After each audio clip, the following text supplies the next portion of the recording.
Colgate Dental Cream to clean your breath while you clean your teeth and help stop tooth decay. And Luster Cream Shampoo for soft, glamorous, caressable hair bring you Our Miss Brooks, starring Eve Arden.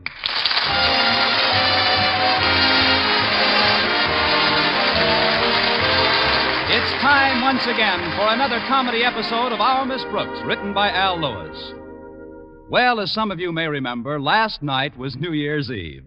Well, like everyone else, our Miss Brooks, who teaches English at Madison High School, had looked forward to celebrating with considerable anticipation. But as the poet Robert Burns put it, the best laid plans of mice and men gang aft to gley.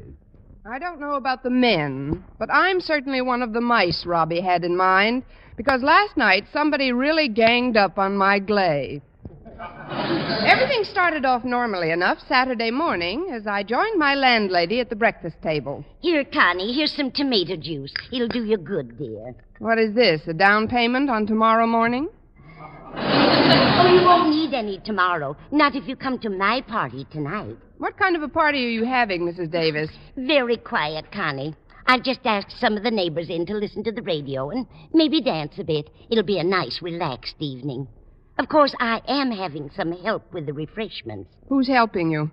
Barney, the bartender from Mulligan's Saloon. That should lead to a very relaxed evening, earlier than you think. Oh, he's not going to serve any whiskey. You see, ever since he's been working for Mr. Mulligan, Barney's insisted on having New Year's Eve off. Why is that? He can't stand drunks. Barney likes nothing better than to drop over here and make us a little friendly bowl of punch. If I remember correctly, Connie, you sampled some of Barney's punch last year. I almost did, Mrs. Davis. Somebody jostled me as I was about to drink some, and I spilled it on my black evening gown. I don't remember that at all, Connie. I do. It started a run in my dress. Oh, you're exaggerating, dear. It was a very mild mixture.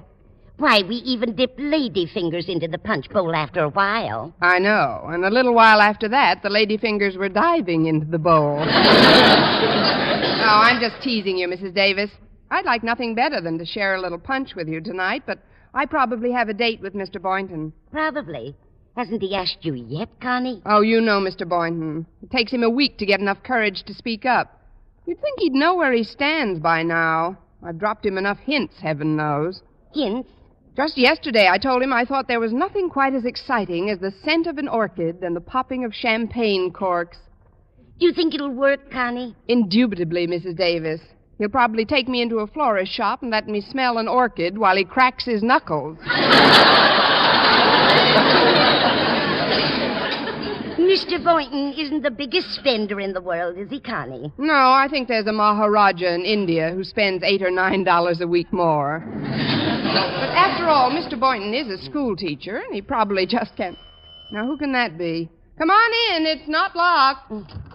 Finished with your cereal, Connie? Yes, thanks. Oh, good morning, Miss Brooks, Mrs. Davis. Hello, Mr. Boynton. Now, isn't that a coincidence, Mr. Boynton? I was just going to clear away the table and clear out.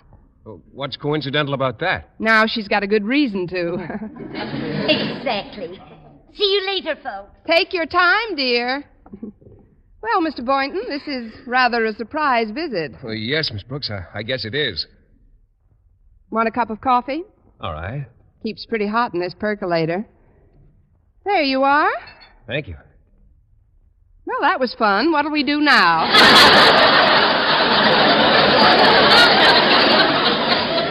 Well, tonight, as you know, is New Year's Eve, Miss Brooks. Yes, I know. It's the one night in the year I believe in celebrating.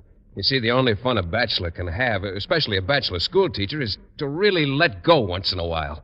Might also be fun to hold on once in a while. Don't look so shocked. I'll withdraw the statement. Strike that from the record, clerk. The one thing I'm so grateful for, Miss Brooks, is that our relationship has always been completely honest and above board. I can talk to you straight from the shoulder. You certainly can, Mr. Boynton. I don't have to beat around the bush. No, you don't. I can come right to the point without stalling. I hear you talking. I don't have to mask my real intentions with a lot of pseudo-diplomacy. Never no pseudo-diplomacy. Well, what I'm trying to say, Miss Brooks, is that, well, several weeks ago, I promised to attend the Biologist Club New Year's Eve party at the Club Jamboree tonight. Oh, that sounds like a lot of fun, Mr. Boynton. Well, I'm sure it will be. But the ticket cost $5, Miss Brooks, and, well, I only had enough for the one when I bought it. And, well, since then, I've had some unexpected holiday expenses and just haven't been able to afford another one. Of course, I'd love to ask you to join me tonight, but I couldn't very well invite you to pay for your own ticket, could I? You could, but I couldn't. Pay for it, I mean. I've had some holiday expenses of my own, Mr. Boynton. 2 whole weeks of eating. Well, I'm terribly sorry we won't be together, Miss Brooks. As a matter of fact, I suspected you were just as broke as I am. That's why I came over to see you now. What do you mean, Mr. Boynton? Happy New Year, Miss Brooks. Same to you, Mr. Boynton. And thank you for a lovely morning. That's all right, Miss Brooks. Now let's sing 2 choruses of Old Lang Syne, and this will be the earliest I've ever folded on New Year's Eve. Please don't be annoyed, Miss Brooks. I'll be thinking about you tonight. From the minute I sit down in that nightclub and pick up my noisemaker. Well, thanks, Mr. Boynton. I'll be thinking of you, too, tonight, as soon as I sit down by the window and blow my tin horn. I guess I better be running along now. Get cleaned up for the big night. Yes, you do that, Mr. Boynton. I've got to help Mrs. Davis with the dishes. Forgive me if I don't walk you to the door. Certainly. Well, see you next year, like they say. Don't take any wooden biologists. Now, that's just dandy. What's just dandy, Connie? Oh, where'd Mr. Boynton go? Home to rest. Oh, we've got a big night ahead of us, eh? We've got a big night ahead of him. Mr. Boynton is going to the biologist party alone, Mrs. Davis. Alone? But why, Connie? He just can't afford to take me with him. The tickets are $5 a copy. Now, if I had $5, I could... Mrs. Davis. I'd be happy to, Connie. You would? Of course, but I haven't got a quarter. I spent my entire budget for this week on tonight's party. Oh, well, thanks just the same, Mrs. Davis. No sense in worrying about it, I guess. New Year's Eve is just another night.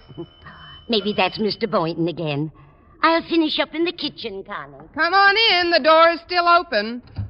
Ah, good morning, Miss Brooks. Mr. Conklin, what fortuitous circumstance brings Madison's esteemed principal to the humble abode of a lowly faculty member?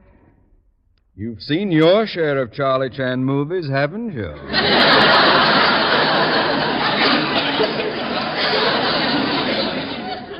If you'll forgive me, Miss Brooks, I shall skirt the preliminaries and get right to the point. Firstly, Mrs. Conklin is visiting her sister, who has a touch of rheumatism in Philadelphia. That's a bad place to get it.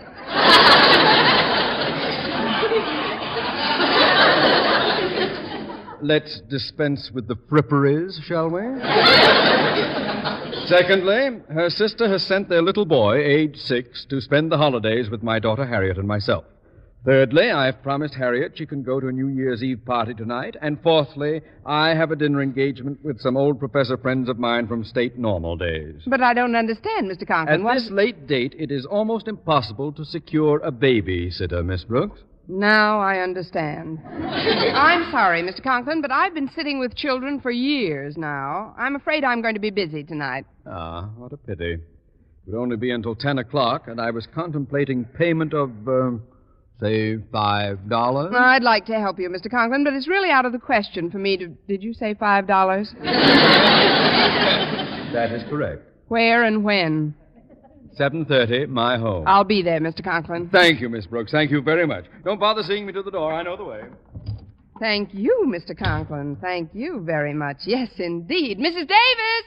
Mrs. Davis! Yes, dear. What is it? Well, it's going to be a happy New Year after all. I'm going to sit with Mr. Conklin's nephew until 10 o'clock, and he's going to give me $5.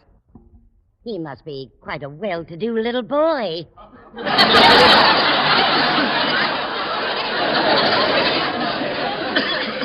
Mr. Conklin's going to give me the $5. Don't you see, Mrs. Davis? Now I can buy my own ticket to the Club Jamboree and see the old year out with Mr. Boynton after all. Oh, how nice for you, Connie. Oh, just one thing, Mrs. Davis. On our way to the club, may I stop by here to pick up some lady fingers? But doesn't the $5 you pay include a midnight supper, Connie? Yes, it does, Mrs. Davis. Then what in the world do you want with lady fingers? We've got to have something to slip the waiter.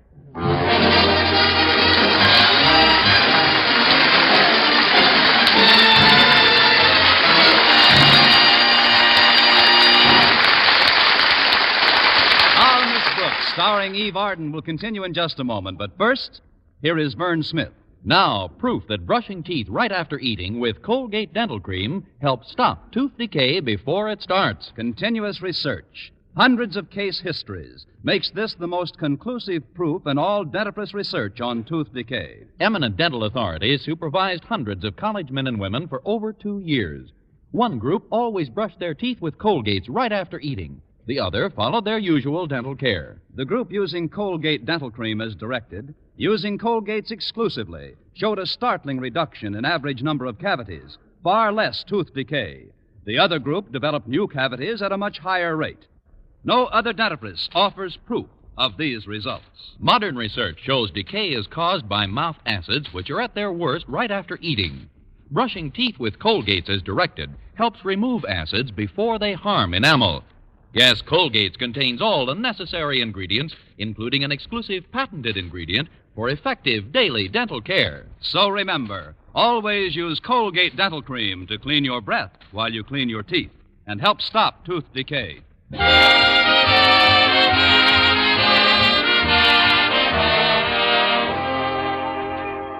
Well, I phoned Mr. Boynton and asked him to meet me at Mr. Conklin's home at 10 that evening. At 9:30, I was still trying to get little Stevie into bed. Now listen, Stevie, it's getting awfully late. Just when do you propose to go to sleep? Well, as soon as I get another glass of water. But I've given you 3 glasses of water in the last half hour. What do you do with them? I drank 2 and gave 1 to my animals. See? Uncle Osgood bought me these toys for Christmas. They're very nice. Now get into bed, please. Well, first tuck my lion in the bed. All right. There, your lion's in bed. Now my tiger. Okay, your tiger's in. Now put my Black Panther in. Right, the Black Panther's tucked in. Now I'll just tuck... Stevie, why aren't you getting into the bed? Who do you think I am, Clyde Beatty?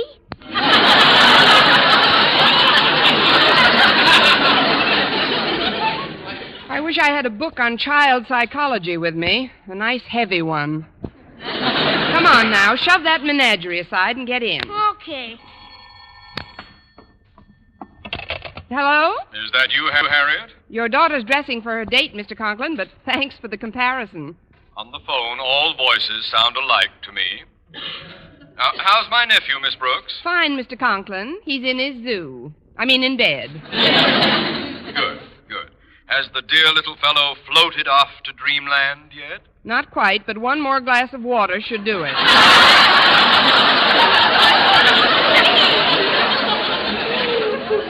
There hasn't been any change in plan, has there, Mr. Conklin? Why, no, Miss Brooks. Then I can expect you in about half an hour? I'm afraid it'll be considerably longer than a half hour, Miss Brooks. I'm staying over with some friends. But you said you'd be back at 10. That's right. I'll be back at 10 a.m. Oh, but Mr. Conklin... Awfully nice of you to do this for me, Miss Brooks. Good night and a happy New Year to you. Oh, this is terrible. Harriet! Oh, Harriet! Yes, Miss Brooks? Your dad just called and told me he won't be home until tomorrow morning. I know. He's staying with some old friends of his. From Normal. There's nothing normal about it. When I agreed to act as Stevie's sitter, I thought your father would be back at 10 tonight. I have a date at that time with Mr. Boynton. Oh, that's a shame, Miss Brooks. Maybe I could call your dad back so we could make some other arrangement. Do you know where these friends of his live? No, I don't. But don't get panicky. We'll think of something as soon as I finish dressing. Oh, that must be Walter Denton. Will you let him in, please? I'll just be seconds finishing up. All right, Harriet. Coming. Miss Brooks, I want a glass of water. Quiet, Stevie. Darn kid. If it weren't for him, I could go... Take it easy. I'm coming. Happy New Year, Miss Brooks.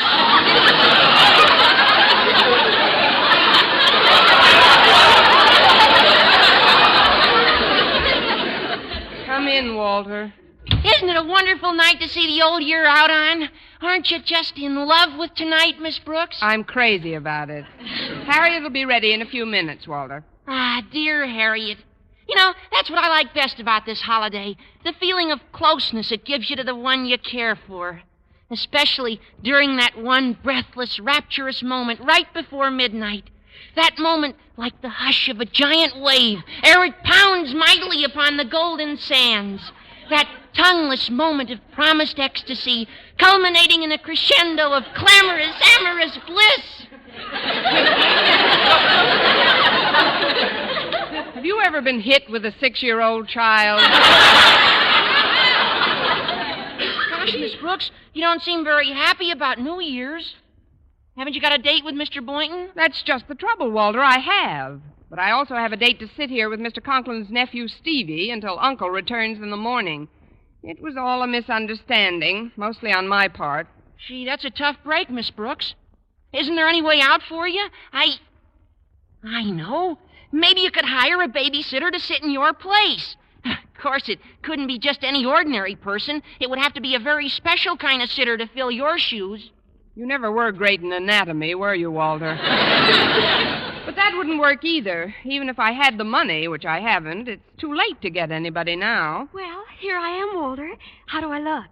Devastating, Harriet. Absolutely soul-destroying. How do you think I look, Miss Brooks? Very atomic, Harriet.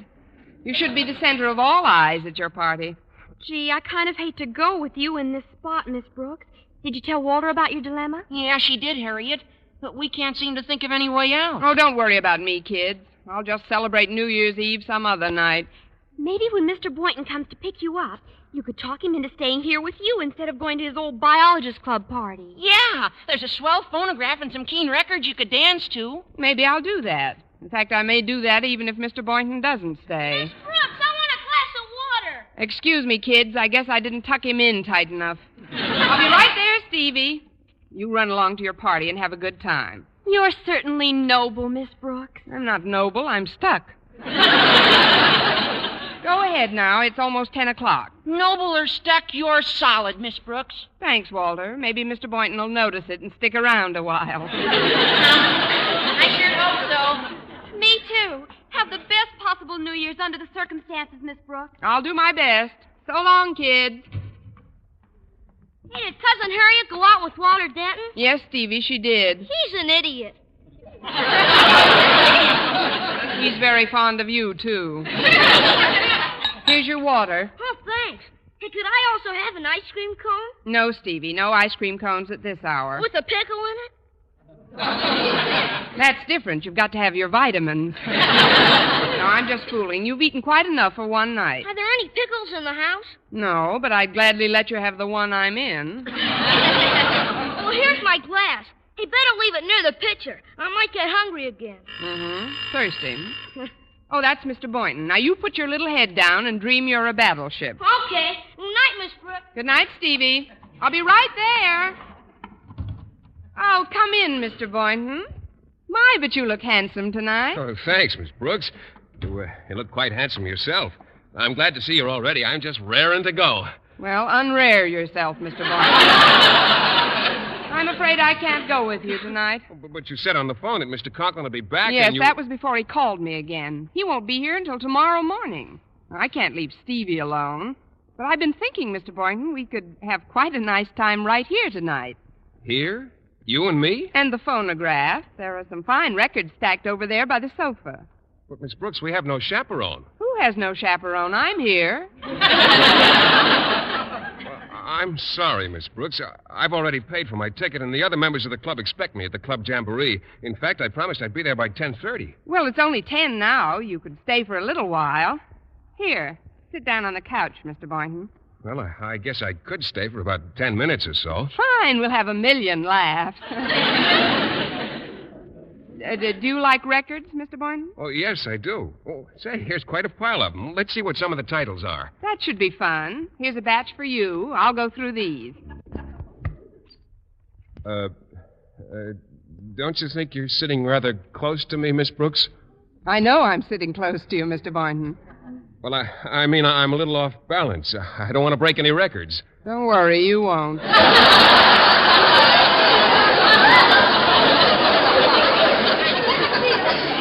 Oh, say, here's a great old number. If I could be with you 1 hour tonight. I'm a lone cowhand. Baby, it's cold outside. Don't fence me in. I'm in the mood for love. It's too late now. I can dream, can't I? All right, Louie, drop the gun.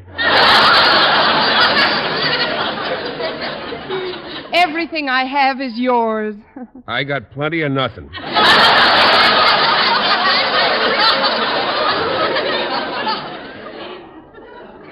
Drink to me only with thine eyes. I want a glass of water. Quiet, Stevie. You've had all the water you're going to get. Now go to sleep. Okay. Don't get petulant. Maybe you should let him have it, Miss Brooks. I'd love to let him have it. He's had quite enough, Mr. Boynton. Oh, say, here's a beautiful number. The Bells of St. Mary's. Oh, that is beautiful.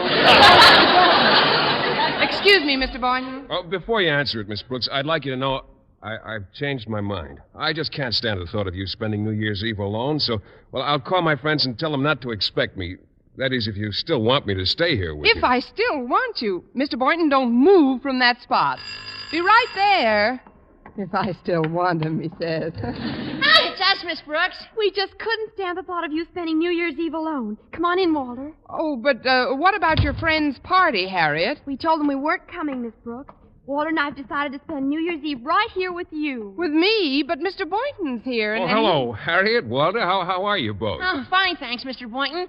We came back to help Miss Brooks celebrate the New Year. Well, good. The more the merrier. I'm staying here, too. Wonderful. We'll have our own party, the four of us. Won't that be just the end, Miss Brooks? It'll be the end of something.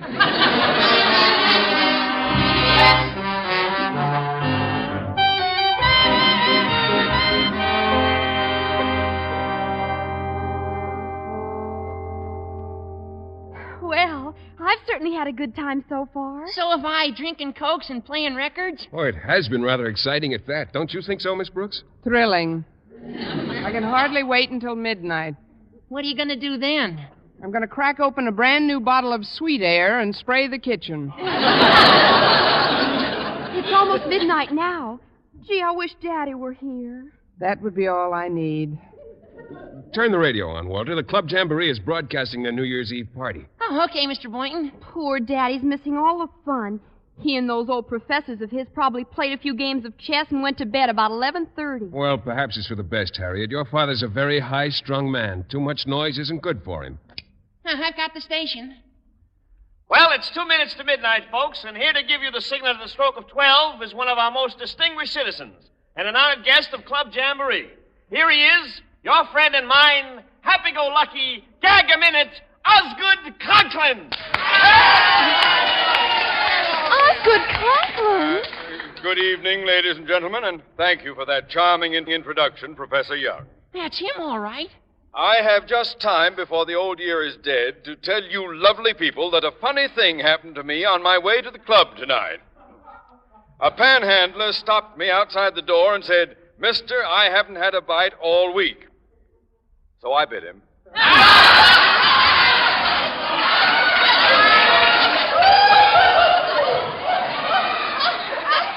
Oh, great. Madison's next principal will probably be Milton Berle. Now, when I give you the signal, let's get those noisemakers going and really let her rip. There are only 5 seconds to go. 4, 3, 2, 1.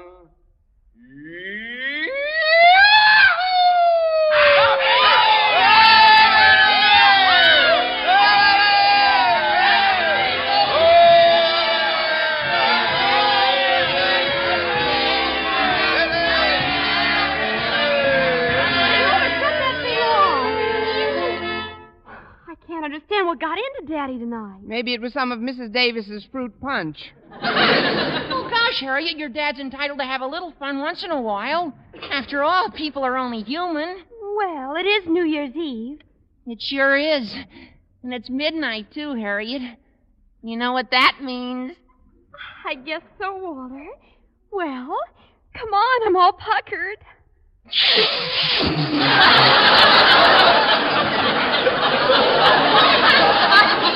Well, here goes, Harriet. Mr. Boynton, do you see the work that's going on in the next yard? Yes, I do, Miss Brooks. Although I must admit I'm a rather diffident person most of the time, I feel that this being New Year's Eve, I can take a certain liberty. Liberty. You can take shore leave. Well,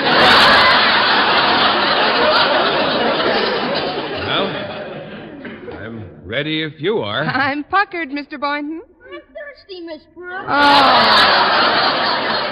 Well, that's done it. If you'll forgive me, Mr. Boynton, I'm going to pour 3 glasses of water. 3? But who are the extra 2 for? You and me. We might as well be loaded as the way we are.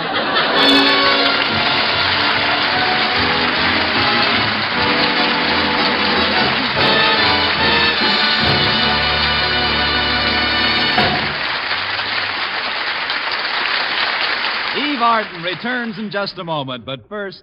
Dream girl, beautiful luster cream girl. Tonight? Yes, tonight, show him how much lovelier your hair can look after a Luster Cream shampoo. Luster Cream, world's finest shampoo. No other shampoo in the world gives Kay Daumit's magic blend of secret ingredients plus gentle lanolin. Not a soap, not a liquid. Luster Cream shampoo leaves hair 3 ways lovelier. Fragrantly clean, free of loose dandruff, glistening with sheen, soft, manageable. Even in hardest water, Luster Cream lathers instantly. No special rinse needed after a Luster Cream shampoo. So gentle, Luster Cream is wonderful even for children's hair. Tonight? Yes, tonight, try Luster Cream shampoo. Dream girl, beautiful luster cream girl. You owe your crowning glory to a luster cream shampoo. Ladies and gentlemen, we take pride in announcing that the poll of newspaper and magazine radio editors taken by Motion Picture Daily for Fame magazine showed that Eve Arden was voted the best radio comedian in 1949.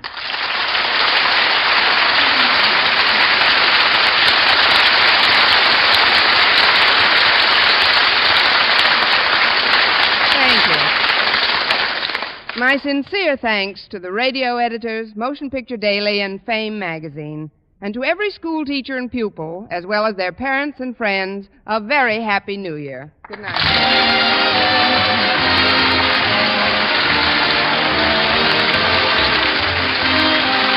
Next week, tune into another Our Miss Brooks show brought to you by Luster Cream Shampoo for soft, glamorous, caressable hair and Colgate Dental Cream to clean your breath while you clean your teeth and help stop tooth decay. Our Miss Brooks, starring Eve Arden, is produced by Larry Burns, directed by Al Lewis, with music by Wilbur Hatch. Mr. Boynton is played by Jeff Chandler, Mr. Conklin by Gail Gordon. Others in tonight's cast were Jane Morgan, Dick Crenna, Gloria McMillan, and Jeff Silver.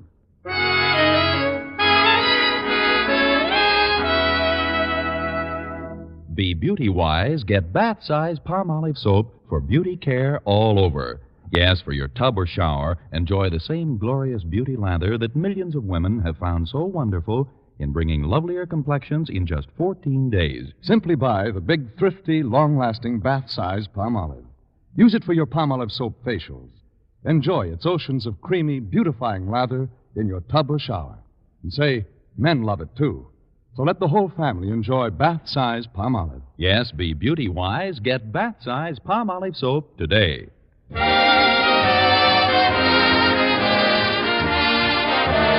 For mystery liberally sprinkled with laughs, listen to Mr. and Mrs. North, the exciting, fun-packed adventures of an amateur detective and his beautiful wife. Tune in Tuesday evening over most of these same stations. And be with us again next week at this same time for another comedy episode of Our Miss Brooks. Bob Lamont speaking. This is CBS, the Columbia Broadcasting System.